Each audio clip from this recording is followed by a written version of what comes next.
మేం ఫేమస్ చిత్రం తనను యువతకు దగ్గర చేస్తే గోదావరి గట్టుపైన చిత్రం కుటుంబ ప్రేక్షకులకు చేరువయ్యేలా చేసిందని ఆ చిత్ర కథానాయకుడు సుమంత్ ప్రభాస్ అన్నారు. సుభాష్ చంద్ర దర్శకత్వంలో రెడ్ పప్పెట్ ప్రొడక్షన్స్ పతాకంపై మే 8న విడుదలైన ఈ చిత్రం ప్రేక్షకుల ఆదరణ పొందుతూ విజయవంతంగా ప్రదర్శితమవుతోంది.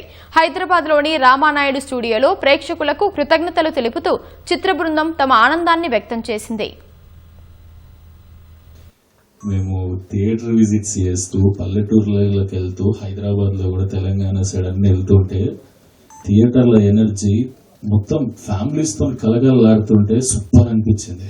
మేం ఫేమస్ అందరూ యూత్ చూసిన ఈ సినిమా నాకు కొత్త ఆడియన్స్ని పరిచయం చేసింది, ప్రతి ఇంట్లోకి తీసుకెళ్ళింది. సుభాష్ అన్నదే అన్నాడు, ఈ సినిమాతో చాలా మంది ఫ్యామిలీస్ నిన్న చూడబోతున్నారు సుమంత్ అని.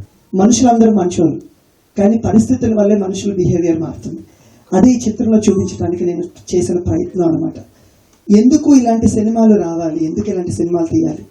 సినిమా అనేది వెరీ పవర్ఫుల్ మీడియం, ఒక బ్రిడ్జ్ లాంటిది సొసైటీకి. దాని నుంచి వీలైనంత మంచి చెప్పాలనే ఆలోచన, ఆ ఆలోచనలో చేసిన ప్రయత్నమే ఈ గోదావరి గట్టుపైన.